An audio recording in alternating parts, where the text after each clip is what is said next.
Bahan-bahan untuk membuat läfsa adalah kentang, tepung gandum dan juga garam.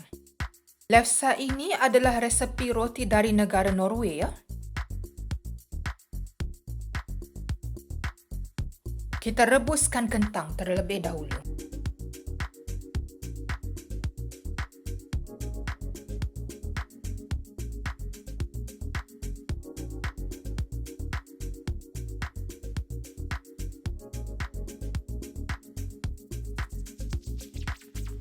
Lepas itu, kita kupas kulit kentang, ya.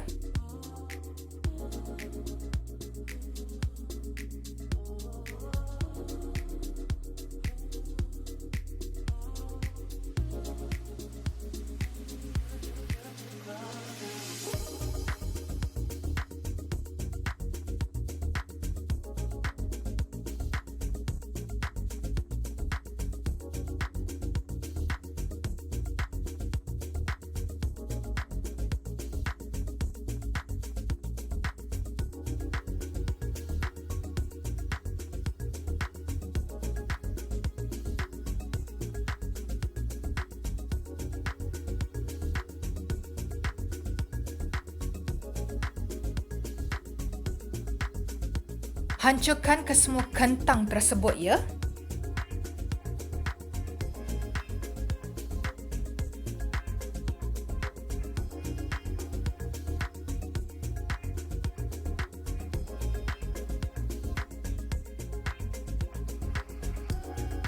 Masukkan garam.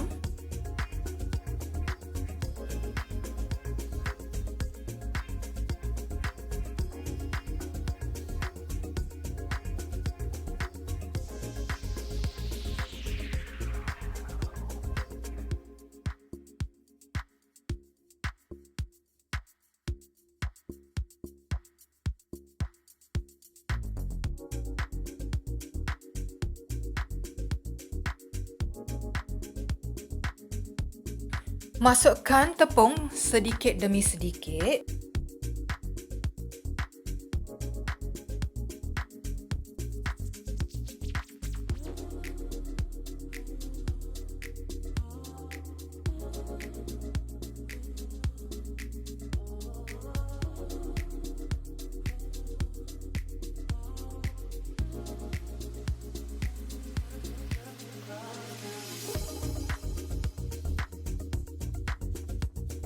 Akhir sekali, kacau sebati.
Taburkan tepung sedikit, ya, sebab kita nak uli.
bahagikan dough tu kepada 8 bahagian ya.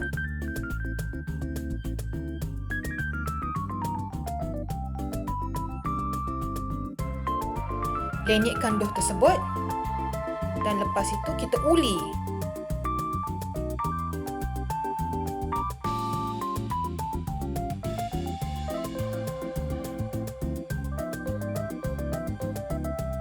Ambil kuali biasa, tapi kalau anda ada iron cast kuali lagi bagus ya.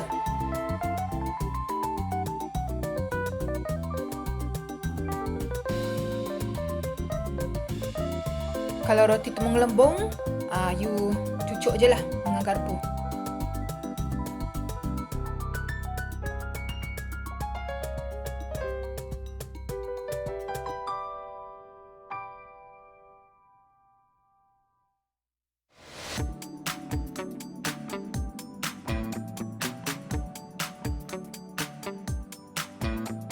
Ini dia roti Läfsa, roti dari Norway.